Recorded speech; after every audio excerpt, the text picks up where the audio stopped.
That.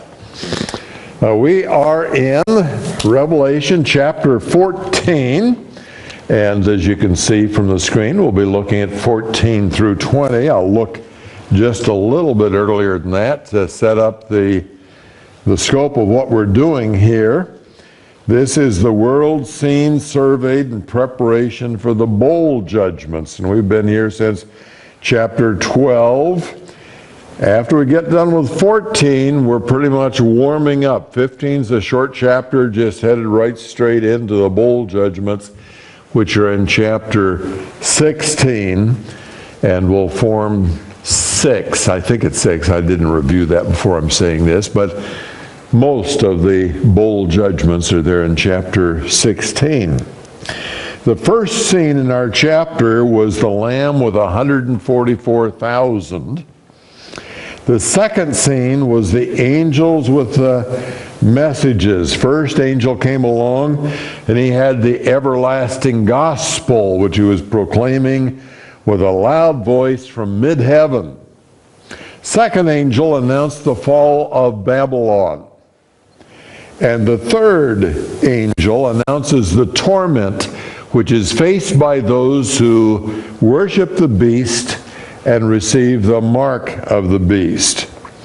Then at the end of that, we had the blessedness of those who die in the Lord. Verse 13, I heard a voice from heaven saying, Right, blessed are the dead who die in the Lord from now on. Yes, says the Spirit, so that they may rest from their labors, for their deeds follow with them.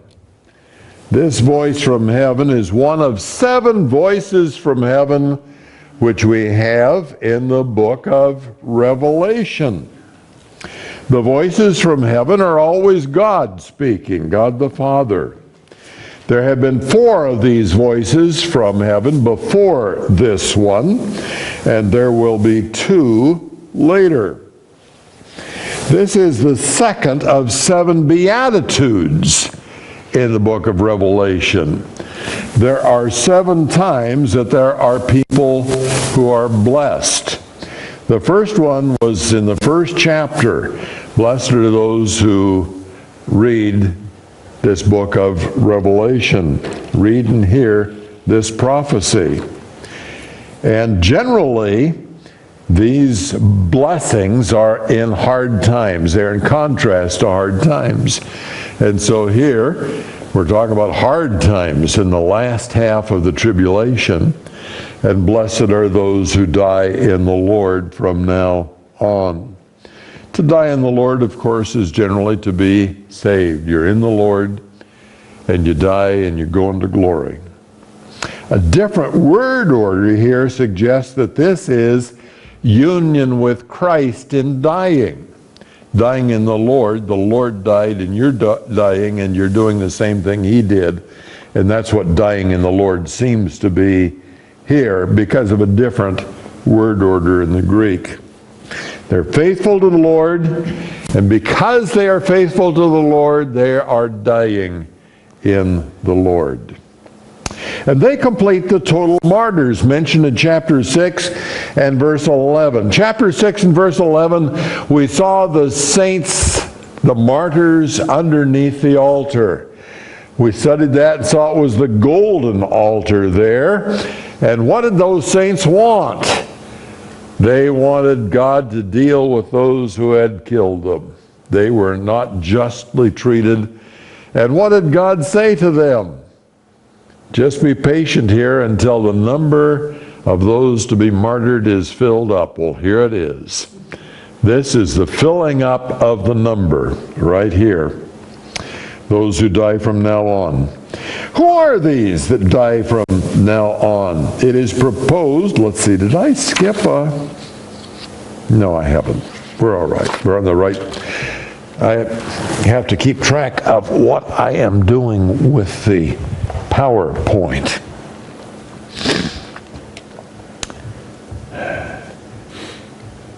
From now on, when is the from now on? Some people have proposed that it's the church age.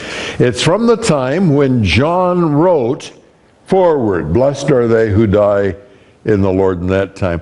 But that really doesn't work. The context has been all the end times here. We're not talking about the whole church age.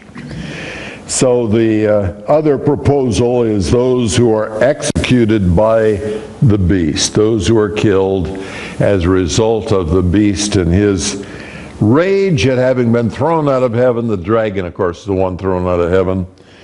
And there's a rage going on.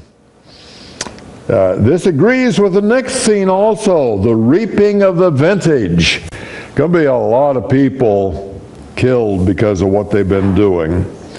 The Spirit says, this is the only direct statement by the Spirit in the book of Revelation, unless chapter 19 and 9 may possibly be from the Spirit. I'm not sure about that one. But this one is clearly the Spirit says, and it's very rare, if not the only time in the book of Revelation. Says that they may rest. The hina clause in the Greek sometimes is a purpose clause, but here, this is not the purpose of their martyrdom. They weren't martyred for that purpose. It's the result of their martyrdom. Because they are martyred, they can now rest. They go to glory and they rest. They have the opposite experience of the beast worshipers. They die and they begin their rest. The beast worshipers die and they begin their torment. Just the opposite. Then it says in our text that their deeds will follow them. They're not unique in this regard. Our deeds will follow us too. Our deeds follow us. No one separated from their deeds even after death. What we do now has impact on what we are going to experience after our death. And this is just a typical statement then. Their deeds follow them after their death. The reapers. Person on the cloud told to reap the earth. Verse 14. Then I looked, and behold, a white cloud.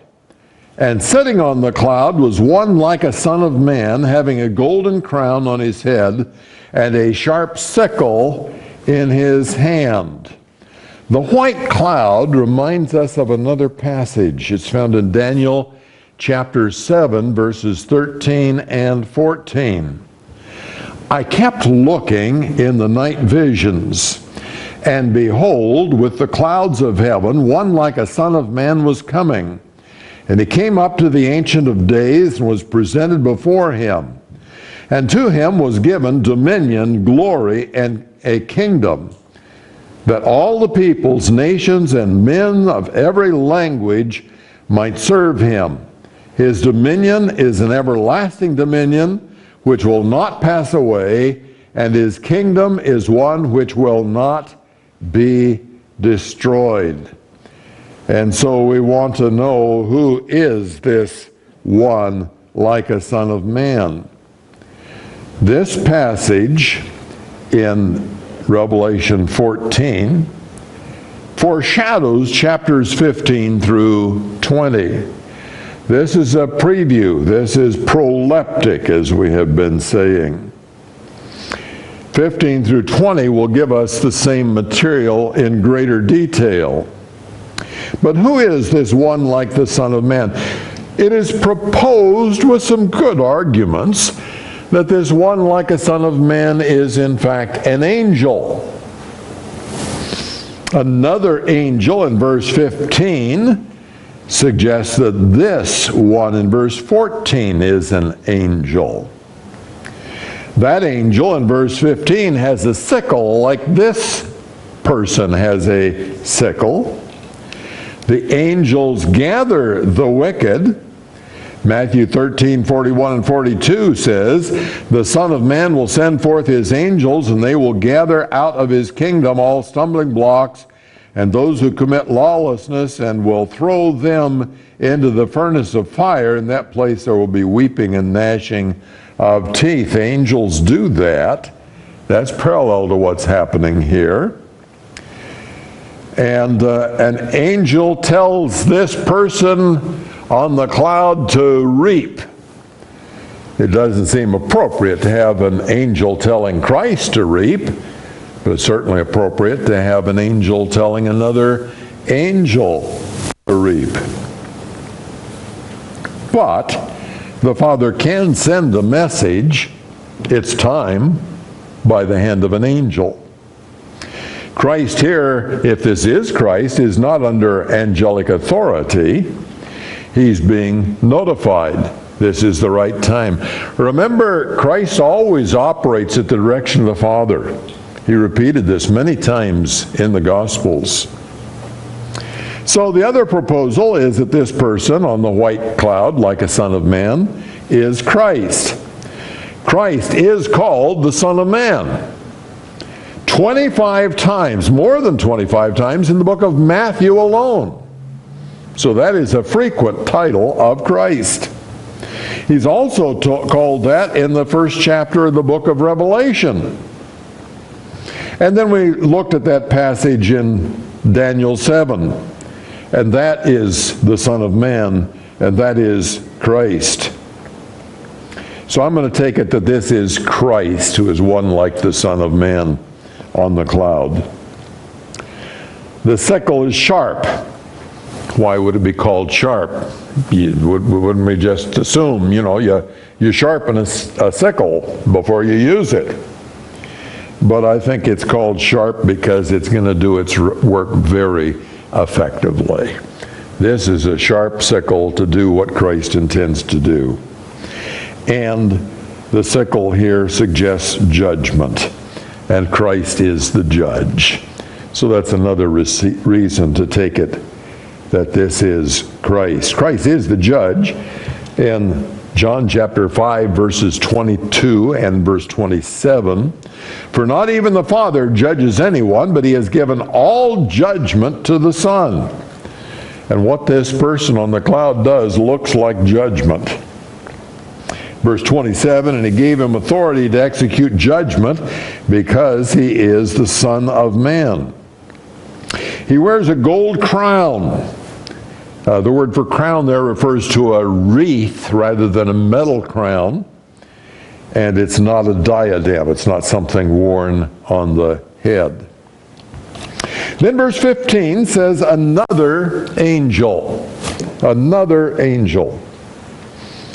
And another angel came out of the temple, crying with a loud voice to him who sat on the cloud, put in your sickle and reap, for the hour to reap has come, because the harvest of the earth is ripe. Now this another angel has to be another like one that has gone before, and I have concluded that the person on the cloud is not an angel, that is Christ.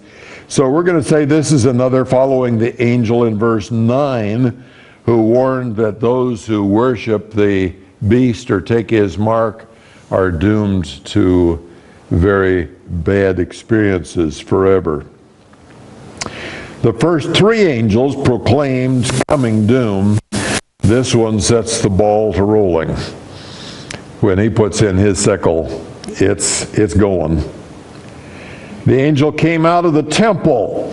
The temple is a holy place. And that's the appropriate place for judgment to come from. The source of the cleansing of the earth is from the holy temple. And a reference to the temple is appropriate to the fact we're talking about Israel. This whole thing we're looking at in the book of Revelation from chapter 4 on, this is the time that's called in the Old Testament the time of Jacob's trouble. This is about Israel. Daniel foresaw 70 weeks. 69 of them were completed at the crucifixion. We had one more week to go, and the events of that week did not occur historically at that time, but they do occur in the 7 years of the tribulation, which is the same as the weeks of years which were there in the book of Daniel. This temple reference is appropriate for Israel. This is about Israel. Put in your sickle, the Greek word is send in. If you use the word send, this would be the word that expressed it. And it's an aorist imperative, which makes it a very urgent thing. Send in the sickle. Harvest is an Old Testament symbol for divine judgment. We're going to look at Joel chapter 3 and a little bit later. And in there we're going to see the sickle as a symbol of judgment. So put in the sickle, for the harvest is ripe. There's a harvest. What is the harvest? Put in the sickle because the harvest is ripe. It's been proposed that this is a harvest of saints.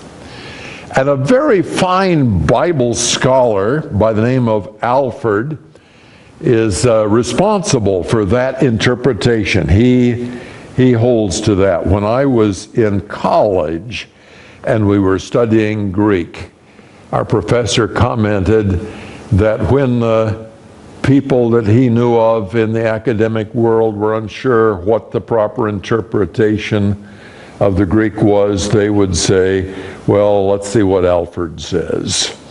There are a few people that get that kind of a reputation or used that way.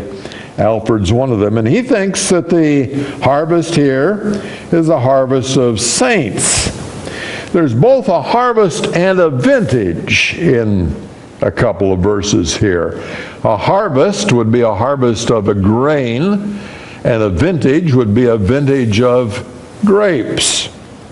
And Alford argues that if the harvest is saints and the vintage is the reprobate, there's no duplication.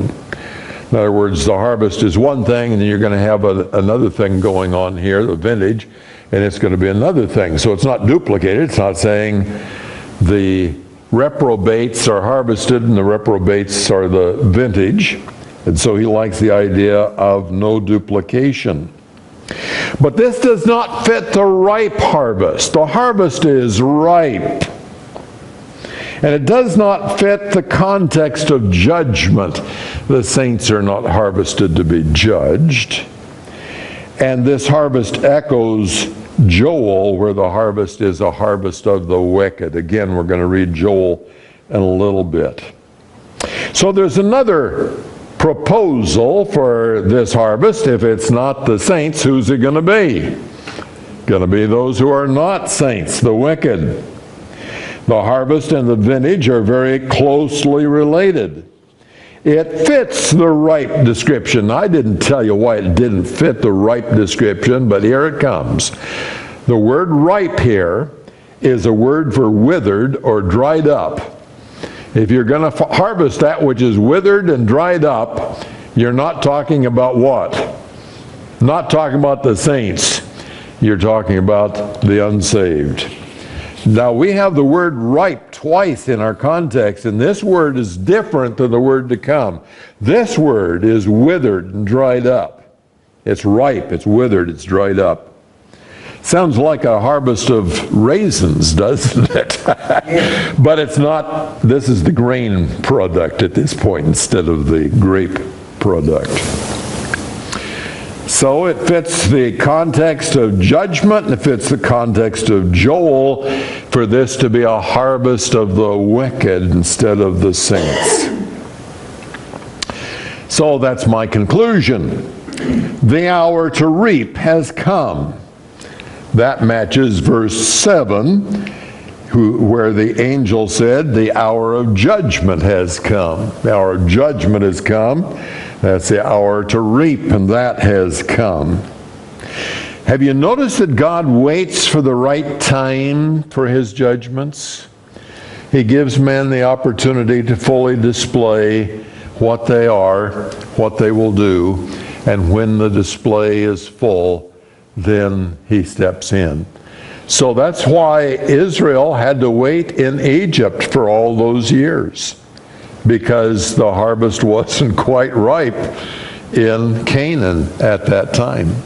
All the wicked in Canaan were sinful, but they weren't sinful enough for God to say, okay, kill them all. kill the children, kill the animals, kill them all. But that's what he said eventually, when the time was right. And then Christ reaps the earth. Since we're concluding that this is Christ, then we're going to say it's Christ who reaps the earth. Then he who sat on the cloud swung his sickle over the earth, and the earth was reaped. Christ does his duty. He's the judge. As the judge, he must exercise judgment. He swung his sickle. This is not swing, swing, swing, swing. This is one swing, and it's all over. You know, usually a sickle, you're going through a field and you're swinging it, and then you cut down some and you go and just, but this is not like that. This is one swing, and the earth is harvested. The sickle word is used 8 times in the New Testament. 7 times are in this chapter. So there's not a lot of sickling going on other than right here. And the earth was reaped. Past tense. It was reaped. But when does the earth really chronologically get reaped? It's not before the bowl judgments, it's at the end of the bowl judgments. And we're looking at a time when there's going to be a river of blood 200 miles long and 4 or 5 feet deep. You get that much blood out of people, there aren't a lot of people left. We're looking at the where earth is reaped. It's going to be at the end of the 7 years. It's not going to be here in the mid-tribulation. So we have a proleptic statement. When the wicked have been harvested, it's all over. The vine of the earth is going to produce a river of blood. Verse 17, and another angel came out of the temple, which is in heaven, and he also had a sharp sickle. So he also has a sharp sickle. It's another angel, going all the way back to verse 9. But like the Son of Man, he has a sharp sickle. The temple is the temple in heaven. That would be the true temple. The temple on earth was a mock-up. No, not mock-up. But compared to the reality in heaven, it was just a picture. It wasn't the reality. The one in heaven is the reality. And it's interesting to note here that the sickle was used in both harvests. It was used in the wheat harvest, cutting off the grain, and it was used in the grape harvest to prune the vines. Both places. Now, we're going to have the angel using the sickle. Then another angel, the one who has power over fire, came out from the altar, and he called with a loud voice to him who had the sharp sickle, saying, "Put in your sharp sickle and gather the clusters from the vine of the earth, because her grapes are ripe." He came out from the altar. This is the golden altar.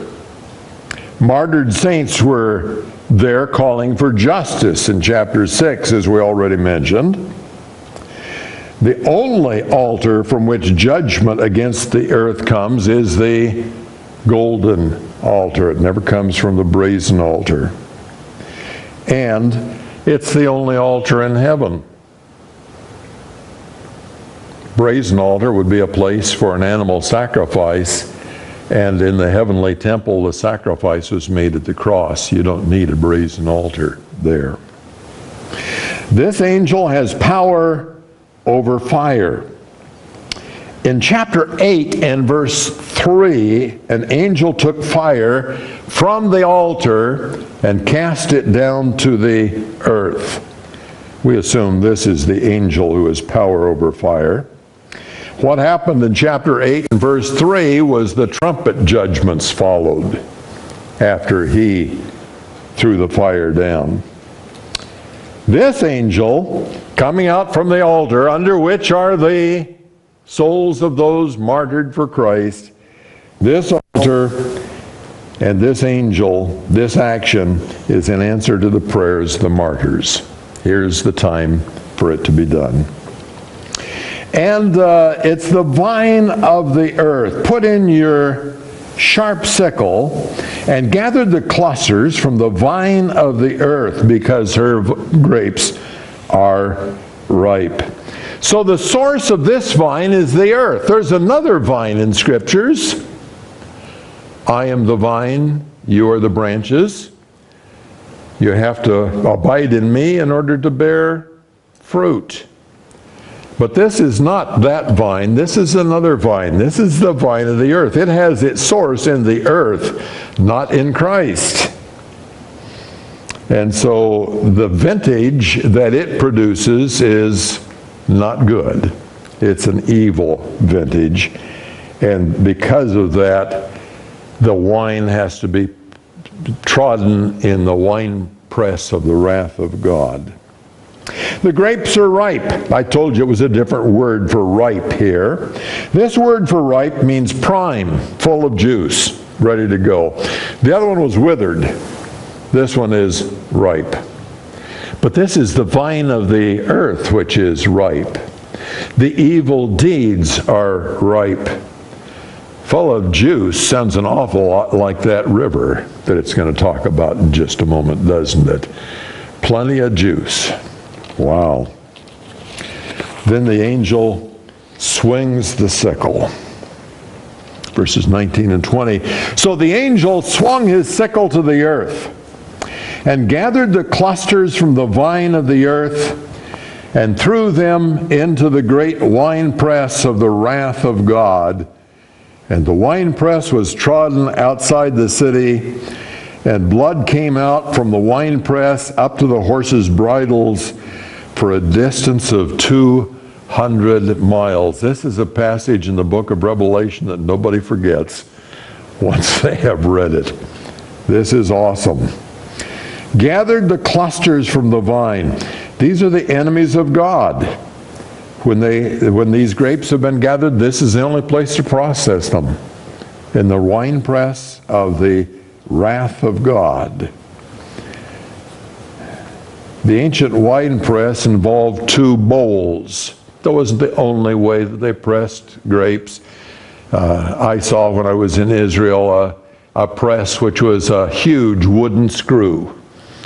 Must have been 18 inches in diameter, and they'd carved threads in it, and you could turn it and it would press down on the grapes and it would take, but this isn't talking about this. This is talking about the other style. And the other style is two bowls, and they are carved out of stone. You may have gone around the United States somewhere, but in this territory particularly in the Southwest, and seen rocks that have little cavities in them. And those were used by the Indians at like a mortar with a pestle to grind things. But this bowl is a bigger bowl. It's big enough that you can put grapes in it and stand up and stomp on the grapes. And this is just a bowl in rock, and at one edge there's a channel, a narrow channel, that'll hopefully get the juice out but leave most of the pulp behind. And they stomp on the grapes, and the wine flows, the grape juice flows down into another bowl, and that's where it's collected to be used. And that's what it's describing here in the winepress of the wrath of God. It's to be trodden outside the city. And with respect to outside the city, we need to know what we're talking about. Where is this city? And here's where we have the passage from Joel, two of them actually. First one is Joel 3:2. I will gather all the nations and bring them down to the valley of Jehoshaphat. Then I will enter into judgment with them there. Who's he going to enter up into judgment with? All the nations. And that's what we're dealing with here. It's all the nations in the book of Revelation where we're looking. Then I will enter into judgment with them there on behalf of my people and my inheritance Israel, whom they have scattered among the nations, and they have divided up my land. God doesn't sound like he's happy about that, does he? Going to enter into judgment with these people, all the nations in the valley of Jehoshaphat. Down at verse 11. Now this says 11 and 12, but we're not stopping there. You see, we've got more of these Joels to come. But this is Joel 3, 11 and 12. I will gather all the nations and hasten and come, all you surrounding nations, and gather yourselves there. Bring down, O Lord, your mighty ones. Let the nations be aroused and come to the valley of, and when I get this turned, it's going to say Jehoshaphat. For there I will sit to judge all the surrounding nations. Put in the sickle, for the harvest is ripe. Sounds like our passage, doesn't it? Put in the sickle, for the harvest is ripe. Going to judge all the nations. Come, tread, for the winepress is full. The vats overflow, for their wickedness is great. Multitudes in the valley of decision. For the day of the Lord is near in the valley of decision. The sun and moon grow dark, and the stars lose their brightness. Oh, I was a little late for that one, wasn't I? Sorry about that. There, I just read that. That's what I just read. There, okay. Now I'm on to this one. Verse 16. The Lord roars from Zion and utters his voice from Jerusalem, and the heavens and the earth tremble, but the Lord is a refuge for his people and a stronghold to the sons of Israel. What's it look like to you? Are we talking about the same event? Can't have events like this very often, can you? All the nations brought together for judgment. And I think we're talking about the same one. And clearly the person in Joel is Christ. And I think we're going to say that we're pretty certain this is Christ here. Some say that the city is Babylon, because Babylon's been a lot in the context here. But Babylon doesn't work, because clearly in Joel we're not talking about Babylon. We're not talking about Babylon here either. And the other idea for this is that it's Jerusalem. And Jerusalem fits the other prophecies better. Joel says the valley of Jehoshaphat. Traditionally, the valley of Jehoshaphat is near Jerusalem, though there are three different ideas as to which valley it is. Some say it's the valley of Kidron, the Kidron Valley. The Kidron Valley is east of Jerusalem, and the Mount of Olives is on the east side of the valley, and the temple is on the west side of the valley. And some folks say that's the valley of Jehoshaphat right there, the Kidron Valley. Other people have the idea that it's the valley of Hinnom. The valley of Hinnom is south of Jerusalem and tapers up towards the north as it gets away from the Kidron Valley. They intersect, the Kidron and the valley of Hinnom there. And you're familiar with the valley of Hinnom as the place where the garbage was burned, and it was the word Gehenna stems from that valley, and it's the word for hell. So some say the valley of Jehoshaphat is the valley of Hinnom. And then there's a third valley that is proposed, and this one is about 6 miles distance from where we've been looking at, and it is south of the city of Bethlehem. And Jehoshaphat had a great battle, and after the battle he gathered his troops together in this valley south of Bethlehem. So since it was a place where he'd gathered his troops, it was certainly possible to call it the valley of Jehoshaphat. So there are three proposals for the Valley of Jehoshaphat in and around Jerusalem. Now shift gears for just a moment, and let's look at what Revelation 16:16 says. And they gathered them together to the place which in the Hebrew is called Har-Magedon. And this is where we're looking at more detail of the same thing as we're looking at here in chapter 14. In Revelation chapter 16, they're gathered together to a place called Har-Magedon. Now you're used to seeing that without the H, right? Usually you see it Armageddon, but if we're going to pronounce the Hebrew, there's that H sound, the rough breathing up front, so it has to be called Har-Magedon. And the Battle of Armageddon is really a campaign. It's really a war. It is not restricted to just a valley there. It's a campaign that covers a wide territory. And the climax of that valley comes outside Jerusalem. Zechariah chapter 14, verses 1 and 2. Now, if I don't turn this after verse 2, you have to remind me so I can let you see verses 3 and 4. Here's 1 and 2. Behold, a day is coming for the Lord when the spoil taken from you will be divided among you. So this spoil was taken from you. They came, they defeated you, they took your stuff away. Time's coming when that spoil is going to be brought back and you're going to divide it up.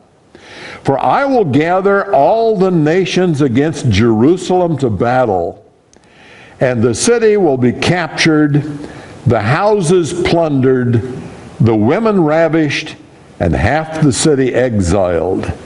But the rest of the people will not be cut off from the city. Then the Lord will go forth and fight against those nations as when he fights in a day of battle. In that day his feet will stand on the Mount of Olives, which is in front of Jerusalem on the east, and the Mount of Olives will be split in its middle from east to west for a very large valley, so that half of the mountain will move towards the north and half towards its south. Okay, we've got more in here than just what we needed to look at, but there's going to be here a day which looks like our day, and the nations are gathered against Jerusalem. So we saw Har-Magedon. And we know where Har-Magedon is. That was in chapter 16.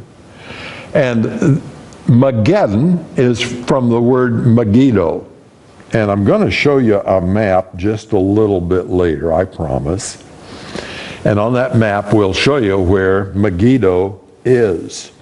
But it's a long ways north of Jerusalem. And then we have these passages that talk about events in and around Jerusalem.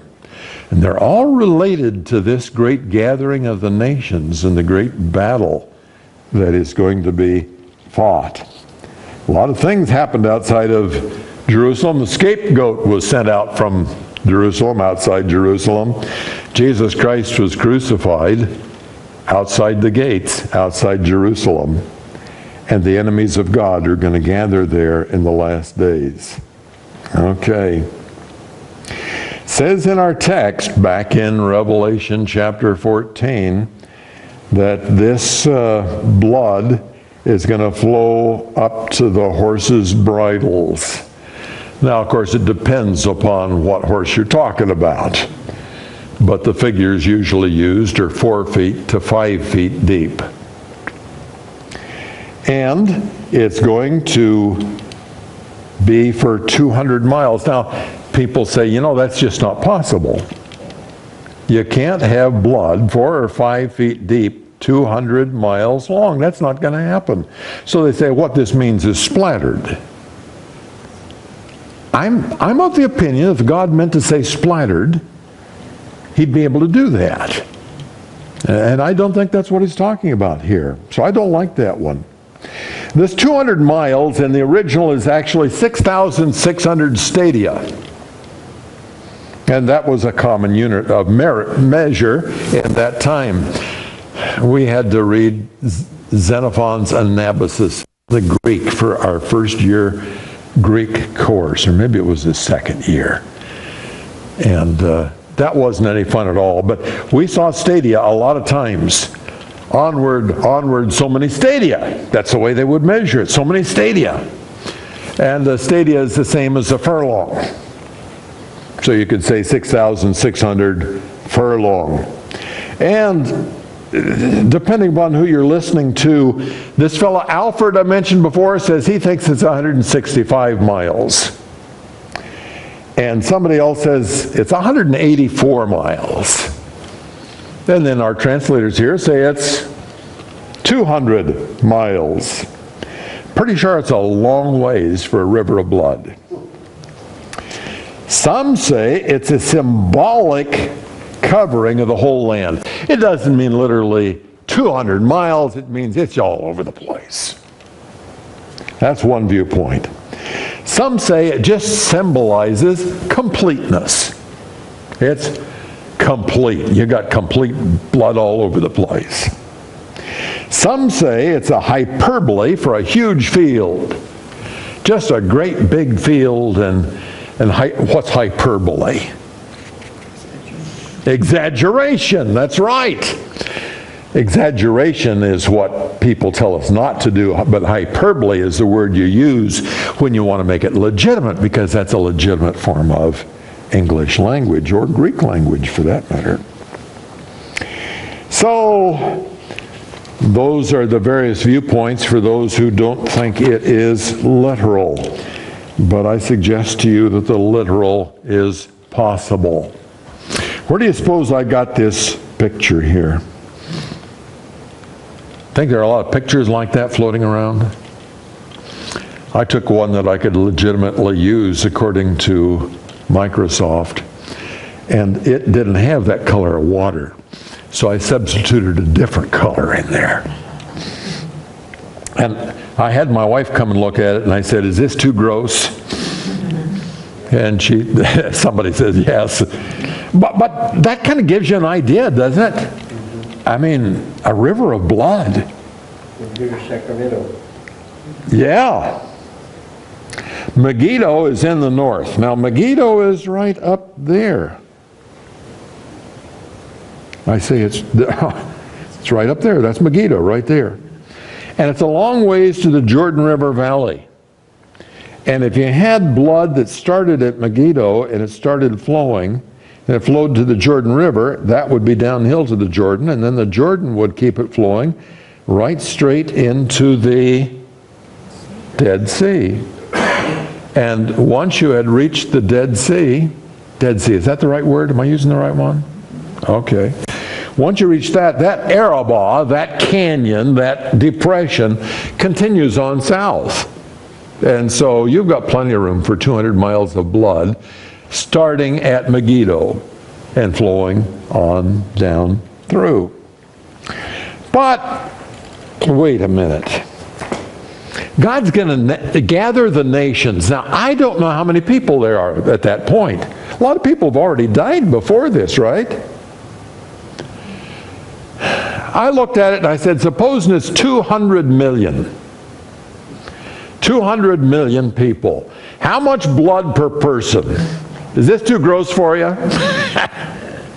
Well, I looked it up. 1.2 to 1.5 gallons per person.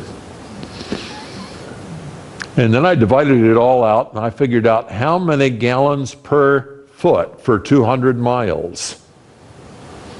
228 gallons at 200 million people. 228 gallons per foot. But that's not enough. That's not 500 feet deep along the kind of channels that they have flowing down from Megiddo and the Jordan River Valley. It'd have to flow a lot wider than that. Is the figure 200 million? That's just a guess. It doesn't say 200 million people here, does it? It's pretty much whatever the whole population of the world is, minus the saints. Everybody that's not saved, their blood's going to be contributed to that river. And is it 400 million? Is it a billion? all the people from China, all the people from India, all the people from all over the world gathered together into this place to have their blood drawn. God's going to kill them in such a way that the blood flows. And I bet he has 1,000 ways he could do that. So, does the literal sense make good sense, or should we go for a figurative sense here? In my mind, I'm saying it's the literal sense. I don't know what the details are. I don't know how God's going to direct the flow. But I think there's going to be a river 200 miles long and at least 4 feet deep of the blood as God ends the rebellion against him for all the ages it's been going on. Joyce. Is this part of the battle? Is this part of the battle? Going on when this takes, the Battle of Har-Magedon? Yeah, the battle is... The battle is all these people being gathered together, and they're going to do a little bit in Jerusalem, as we read. Half the city is going to be taken. But really the battle is God just decimating them. So, yeah. Kind of a one-sided battle. One-sided battle. God lets them get their toe in, and then he takes care of it. Okay, because I'd always thought of the battle as involving armies. Mm-hmm. Not all the people of the world, and so maybe it's not armies. I can't tell you an answer to that. I think it is all the nations gathered together. I think God is bringing everybody, because that's who he has to clean off the earth. Now, this is just the foreview, and we're going to go on through and see when the time actually comes after the bowl judgments, at the end of the bowl judgments. But yeah, I think it's everybody. I'm really struggling to get enough blood to fill this river with all the people. And if we just have the people from 20 to 60 that are able to go to war, I don't think we're going to make it. Good question, though. Other questions? Did I give Bill the question that was asked? Bill, she wanted to know if this is just armies or if it's all the people. That's what I tried to answer. Other questions? It says up to the horse's bridles. That doesn't mean that the entire river was that high. It would just mean that at places, that's as high as it got. That's my thought. The question is, when it says up to the horse's bridles, does it mean the whole length of 200 miles? And I don't think that has to be it. It's got to be that deep at some point. But as rivers normally flow, they diminish with greater distance. So I don't expect it to be that deep, that far. And maybe that's part of the answer to what I'm talking about. Maybe we're not spreading this blood evenly over 200 miles. Maybe there's less of it at one end and more of it at another end. Our Father and our God, how we do thank you that we're in you. We know because you've told us how things are going to turn out. And we're thankful we're not supposed to be here when this takes place. But we're also thankful that we are in Christ and that we're going to be a part of the new heaven and the new earth after the millennium. Father, totally of your grace. If we got what we deserve, our blood would be in the river. But praise your name for your goodness. In Jesus' name, amen.